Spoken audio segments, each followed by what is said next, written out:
మా latest videos కోసం మా ఈ తెలుగు న్యూస్ ఛానల్ సబ్స్క్రైబ్ చేసి గంట సింబల్ యాక్టివేట్ చేసుకోండి. అదృష్టం తలుపు తట్టే ముందు ఈ 4 మొక్కలు మీ ఇంట్లో మొలకెత్తుతాయి. ఈ 4 మొక్కలు మీ ప్రమేయం లేకుండా మీ ఇంటి ఆవరణలో మొలకెత్తితే ఖచ్చితంగా త్వరలోనే అదృష్టం మీ తలుపు తడుతుందని అర్థం. లక్ష్మీదేవి మీ ఇంటి తలుపు తట్టబోతుందని అర్థం. ఎప్పుడైనా సరే అదృష్టం రాబోతుందని కొన్ని సంకేతాల ద్వారా మనం తెలుసుకోవచ్చు. ఆ సంకేతాలను బట్టి తొందరలోనే అదృష్టం మీ తలుపు తడుతుంది. లక్ష్మీదేవి అనుగ్రహంతో ధనపరంగా బాగా కలిసి వస్తుంది. ఖర్చులు తగ్గుతాయి. జీవితంలో డబ్బు పరంగా స్థిరత్వం వస్తుంది అని కొన్ని సంకేతాల ద్వారా ముందే తెలుసుకోవచ్చు. ఈ సంకేతాలను ప్రకృతి మనకు పంపుతుంది. ప్రకృతిలో భాగమైన మొక్కలు కూడా మనకు ఎన్నో రకాల సంకేతాలను ఇస్తూ ఉంటాయి. ముఖ్యంగా అదృష్టం తలుపు తట్టే ముందు ఈ 4 మొక్కలు మీ ఇంట్లో మెలుగెత్తుతాయని పురాణాలలో ఉంది. మరి ఆ 4 మొక్కలు ఏమిటో ఇప్పుడు మనం ఈ వీడియోలో వివరంగా తెలుసుకుందాము. ఫ్రెండ్స్, ఫస్ట్ అయితే శ్రీమాత్రే నమః అని ఒక చిన్న కామెంట్ చేయండి. అలాగే ఈ వీడియోకి ఒక లైక్ కొట్టి మా ఛానల్ని సబ్స్క్రైబ్ చేసుకొని మాకు సపోర్ట్ చేయండి. ప్రతి ఒక్కరూ కూడా వారి యొక్క జీవితంలో వారు ఎటువంటి సమస్యలతో బాధపడుతున్న వారైనా సరే వారి జీవితంలో మంచి రోజులు ఎప్పుడు వస్తాయా, అదృష్టం ఎప్పుడు కలిసి వస్తుందా అని ఎదురు చూస్తూ ఉంటారు. సమస్య చిన్నదైనా పెద్దదైనా కానీ ఈ సమస్యల నుండి మేము ఎప్పుడూ బయటపడతాం, అలాగే ఎప్పుడు మేము ఆర్థికంగా పురోగతి సాధిస్తాం అని ఎదురు చూడటం ప్రతి మనిషి జీవితంలో సర్వసాధారణం. అలాగే ధనాన్ని సంపాదించడానికి మనిషి రాత్రి పగలు కష్టపడుతూ ఉంటాడు.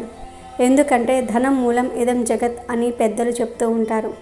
అంటే మనం ఈ సమాజంలో బ్రతకాలి అంటే కనుక ధనమే ప్రధానమైనది. ధనం లేనిదే మనం ఏ పని కూడా చేయలేం.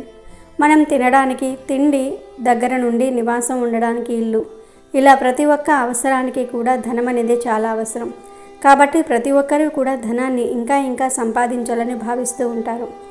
మనిషి జీవితంలో తృప్తి అనేది ఎప్పటికీ కూడా ఉండదు.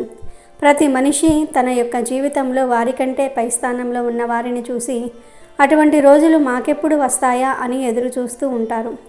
అయితే కాలం చాలా విలువైంది. ఒక్క క్షణం గడిచిపోయినా కానీ మళ్ళీ ఆ క్షణాన్ని వెనక్కి తిరిగి తీసుకుని రాలేము అనే విషయాన్ని మన పెద్దలు ఎప్పుడూ చెప్తూ ఉంటారు. ఎందుకంటే మన పురాణాలలో సమయం చాలా శక్తివంతమైనదిగా పరిగణించేవారు. సమయానుగుణంగానే మనిషి జీవితంలో లాభ నష్టాలు, సుఖ దుఃఖాలు నిర్ణయించబడతాయి. సమయానుగుణంగానే మనిషి జీవితంలో దురదృష్టం అలాగే అదృష్టం అనేది కూడా నిర్ణయించబడుతుంది. అయితే ఒక మనిషి జీవితంలో అదృష్టం కలిసి వచ్చే ముందు కొన్ని సంకేతాలు చూపింపబడతాయని కూడా మన పురాణాలు వెల్లడిస్తూ ఉన్నాయి. పురాణ శాస్త్రాల ప్రకారం స్వయాన ఆ శ్రీ మహావిష్ణువు ఒక మనిషి జీవితంలో అదృష్టం కలిసి వచ్చే ముందు ఎలాంటి సంకేతాలు కనిపిస్తాయో నారదుడికి వెల్లడించారు. హిందూ ధర్మశాస్త్రంలో చెప్పబడిన ఒక కథ అనుసారంగా ఒకరోజు నారద మహర్షి శ్రీ మహావిష్ణువును కలవడానికి వెళ్ళారు. అప్పుడు నారదుడు విష్ణువుతో, హే విష్ణుమూర్తి, మనుషుల యొక్క జీవితంలో అదృష్టం ప్రారంభమయ్యే ముందు శుభ సంకేత కాలాన్ని ముందుగానే ఏ విధంగా తెలుసుకోగలుగుతారు అని నారద మహర్షి ప్రశ్నించారు. నారద మహర్షి అడిగిన ప్రశ్నకు సమాధానంగా ఆ శ్రీ మహావిష్ణువు ఇలా సమాధానం ఇచ్చాడు. నారద, మనుషులకు అదృష్టం కలిసి రాబోయే ముందు నేను మొక్కల రూపంలో కొన్ని సంకేతాలను పంపిస్తాను. వారి ఇంట్లో కొన్ని మొక్కలను మొలకెత్తిస్తాను. కేవలం జ్ఞానవంతులు మాత్రమే నా సంకేతాలను అర్థం చేసుకుంటారు. కానీ చాలామంది నేను ఇచ్చే సంకేతాలను గుర్తించలేరని కూడా ఆ శ్రీ మహావిష్ణువు నారదునితో చెప్తాడు. మరి ఆ శ్రీ మహావిష్ణువు చెప్పిన ఆ మొక్కలేమిటో తెలుసుకునే ముందు ఇప్పటి వరకు వీడియోని లైక్ చేయకపోతే వెంటనే లైక్ చేయండి. అదృష్టం తలుపు తట్టబోయే ముందు ఇంట్లో మొలకెత్తే మొదటి మొక్క ఏమిటి అంటే వేప మొక్క. అవును, మీ ప్రమేయం లేకుండా వేప మొక్క మీ ఇంట్లో మొలకెత్తితే ఖచ్చితంగా 6 నెలలు తిరిగేలోపు అదృష్టం ఏదో ఒక రూపంలో మీ ఇంటికి వస్తుంది. లక్ష్మీ కటాక్షం కలుగుతుంది. మీకు ఉండే ధనపరమైన సమస్యలు తొలగిపోతాయి. మీరు కోటీశ్వర్లుగా మారే అవకాశాలు కూడా వస్తాయి. అదృష్టం అనేది ఏ రూపంలో వస్తుందో మనం చెప్పలేము. కానీ ఇంట్లో వేప మొక్క మొలకెత్తితే చాలా మంచి జరుగుతుంది. వేప మొక్క ఔషధ గుణాలతో నిండి ఉంటుంది. వేప మొక్క ఇంట్లో మొలకెత్తితే మీ జీవితంలో ఏదో ఒక మంచి జరుగుతుంది అనడానికి ఇది ఒక సంకేతం. వేప మొక్క లక్ష్మీదేవి స్వరూపం. వేప మొక్కలో సకల దేవతలు కొలువై ఉంటారు. వేప మొక్కను అదృష్ట మొక్క అని పిలుస్తారు. వేప మొక్క ఎవరి ఇంట్లో అయితే తనంతట తానుగా మొలుస్తుందో ఆ ఇంట్లో లక్ష్మీదేవి కాలు మోపి ఆ ఇంట్లోని వారికి అదృష్టాన్ని కలగజేస్తుంది అని శాస్త్రాలు చెప్తూ ఉన్నాయి. అంటే వేప మొక్క అనేది మన ప్రమేయం లేకుండా ఇంట్లో మొలకెత్తాలి, అంతేగాని మనం వేప గింజలు నాటి మొలకెత్తేలాగా చేయకూడదు. అంటే పక్షులు పిట్టల ద్వారా అలా నేచురల్గా మన ప్రమేయం లేకుండా వేప చెట్టు అనేది మొలకెత్తాలి. ఇది లక్ష్మీదేవి ఇంట్లోకి వచ్చే ముందు ఇంట్లో మొలకెత్తే మొదటి మొక్క. అంటే అదృష్ట దేవత ఇంట్లోకి వచ్చే ముందు ఇంట్లో మొలకెత్తే మొక్క వేప మొక్క. కాబట్టి అందరూ గుర్తుపెట్టుకోండి, అదృష్టం తలుపు తట్టే ముందు మీ ఇంట్లో వేప మొక్క మొలుస్తుంది. ఇక రెండవ మొక్క బొప్పాయి మొక్క. బొప్పాయి మొక్క కూడా అదృష్టాన్ని తెచ్చిపెట్టే మొక్క. ఎవరింటి దగ్గర అయితే బొప్పాయి మొక్క తనంతట తానుగా మొలుస్తుందో ఆ ఇంట్లోకి లక్ష్మీదేవి అడుగు పెడుతుందని అర్థం చేసుకోవాలి. ఇది ప్రకృతి పంపించే ఒక సంకేతమని చెప్పుకోవచ్చు. అదృష్టం తలుపు తట్టే ముందు ఖచ్చితంగా ఇంటి ఆవరణలో లేదా పెరట్లో బొప్పాయి మొక్క అనేది మొలకెత్తుతుంది. ఈ బొప్పాయి మొక్కను మనం పీకి పారేయాల్సిన అవసరం లేదు. ఆ బొప్పాయి మొక్కను ఇంటి దగ్గర పెంచుకోవచ్చు.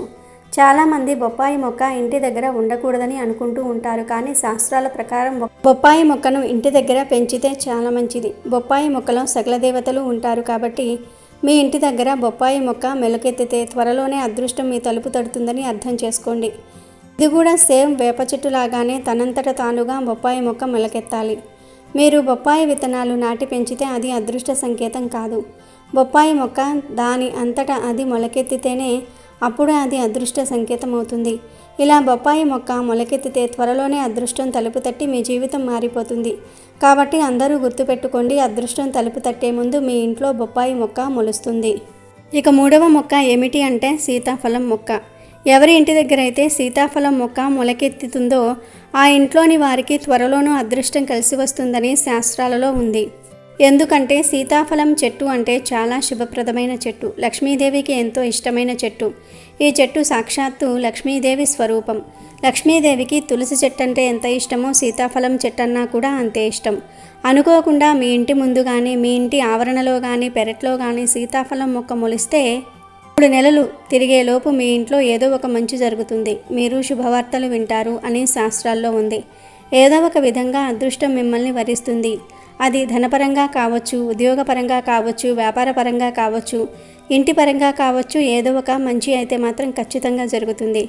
ఇది మూడవ మొక్క. ఇలా మొలకెత్తిన మొక్కల్ని ఇంట్లో పెంచుకోవచ్చు. నాకు పెంచే అంతటి ప్లేస్ లేదనుకునేవారు ఆ మొక్కలను తీసుకుని వెళ్ళి ఎక్కడైనా రోడ్డు పక్కన నాటచ్చు. ఇక నాలుగవ మొక్క ఏమిటి అంటే తులసి. తులసి మొక్క గురించి మనందరికీ తెలుసు. తులసి చాలా అద్భుతమైన మొక్క. సాధారణంగా అందరి ఇళ్లలో తులసి మొక్క ఉంటుంది. అది కాకుండా వేరే ప్రదేశంలో యాదృచ్ఛికంగా తులసి మొక్క మొలిస్తే ఖచ్చితంగా 4 రోజుల్లో అదృష్టం మీ తలుపు తడుతుందని పురాణాల్లో ఉంది. ఇలా మొలిచిన తులసి మొక్కను తులసి కోటలో పెట్టి పూజలు చేసుకోవచ్చు. పురాణాల ప్రకారం తులసి చెట్టును లక్ష్మీదేవి స్వరూపంగా భావిస్తారు. అందుకే శ్రీ మహావిష్ణువుకు తులసిని సమర్పిస్తారు. మనం తులసి మొక్క అంటేనే అతి పవిత్రంగా చూస్తాము. ఎందుకంటే తులసి మొక్క రోజులో 22 గంటల పాటు ఆక్సిజన్ను, ప్రాణవాయువును విడిచిపెడుతుందని పరిశోధనల ద్వారా తెలిసింది.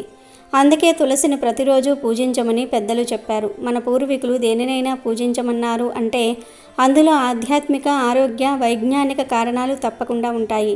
సాధారణంగా అన్ని మొక్కలు, చెట్లు ఉదయం మొత్తం కార్బన్ డయాక్సైడ్ను పీల్చుకుని ఆక్సిజన్ను వదులుతాయి. రాత్రి సమయంలో ఉదయం తాము పీల్చుకున్న కార్బన్ డయాక్సైడ్ మొత్తాన్ని కూడా పర్యావరణంలోనికి విడిచిపెడుతూ ఉంటాయి.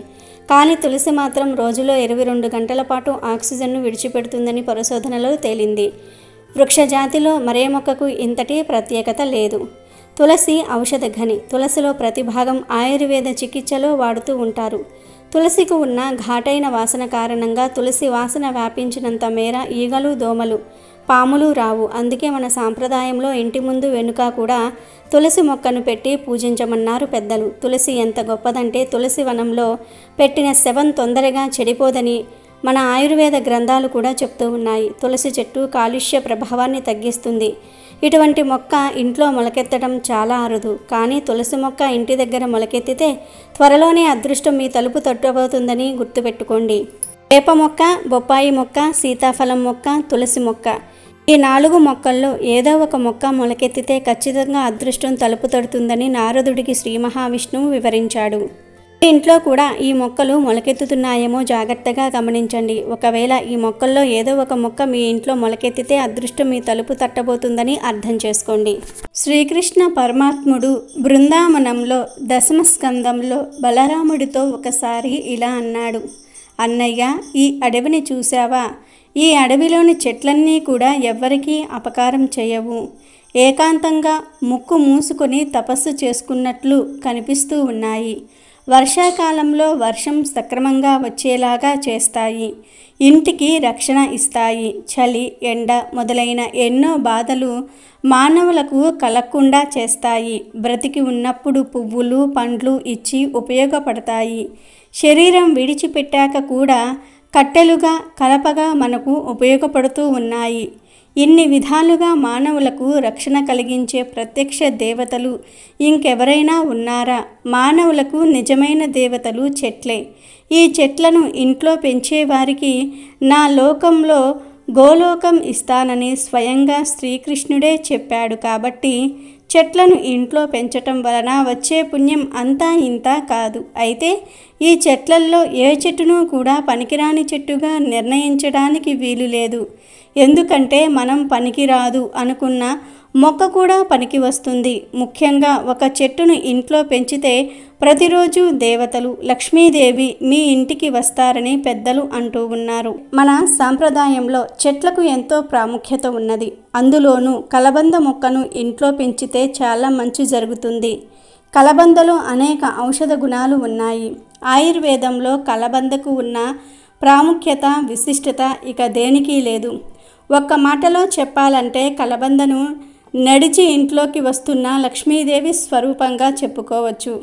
చెట్లు నడవ్వు, కానీ ఈ చెట్టును మన ఇంటికి తెచ్చుకుని పెంచితే లక్ష్మీదేవి మీ ఇంటికి ప్రతిరోజు వస్తుంది. అలాగే రోజు ఉదయం కొద్దిగా కలబంద పసరు తాగితే శ్లేష్మం వంటి రోగాలు పోతాయి. ఇంకొక రహస్యం ఏమిటంటే ఆవు పాలు కాచి దానిలో కొద్దిగా కలబంద రసం కలిపి కొంచెం తేనె వేసుకొని తాగితే లావుగా ఉన్నవారు సన్నగా తయారవుతారు. కలబంద వలన ఇలా అనేక రకాల ప్రయోజనాలు ఉన్నాయి. కలబంద ఉన్న ఇంట్లో త్రిమాతలు, త్రిమూర్తులు కొలువై ఉంటారు. ముక్కోటి దేవతా స్వరూపం కలబంద మొక్క. ఎవరైనా ఇంట్లో దేవతా శక్తులు ఉండాలనే కోరుకుంటారు. కాబట్టి కలబందను ఇంట్లో పెంచుకుంటే ఇల్లు ఎంతో పవిత్రంగా మారుతుంది. అంతేకాక కలబంద ఆరోగ్యాన్నిచ్చే గొప్ప మందు కూడా. కాబట్టి ఎవరైనా కలబంద మొక్కను ఇంట్లో పెంచుకోవచ్చు. కలబంద మొక్కను ఇంట్లో పెంచుకోవటం వలన లక్ష్మీదేవి అనుగ్రహం కూడా కలుగుతుంది. కనుక అందరూ కూడా ఇంట్లో కలబంద మొక్కను పెంచుకోండి. కలబంద మొక్కను ఇంట్లో పెంచుకుంటే దరిద్ర దేవత ఇంట్లో ఉంటే పారిపోతుంది. నరదృష్టి, నరఘోష వంటి సమస్యలు కూడా ఉండవు. ఒక కుంకుడు చెట్టును, ఆముదం చెట్టును మాత్రం ఇంట్లో పెంచకూడదు అని పెద్దలు చెప్తూ ఉంటారు. చెట్లు ఎప్పుడైనా సరే మనకు మేలే చేస్తాయి. కాబట్టి ఇల్లు దేవతా శక్తులతో పవిత్రంగా మారాలంటే ఇంట్లో తప్పక కలబంద మొక్కను పెంచి శుభ ఫలితాలను పొందండి. వీడియో నచ్చితే లైక్ చేయండి, షేర్ చేయండి, బట్ సబ్స్క్రైబ్ చేసుకోవడం మర్చిపోవద్దు.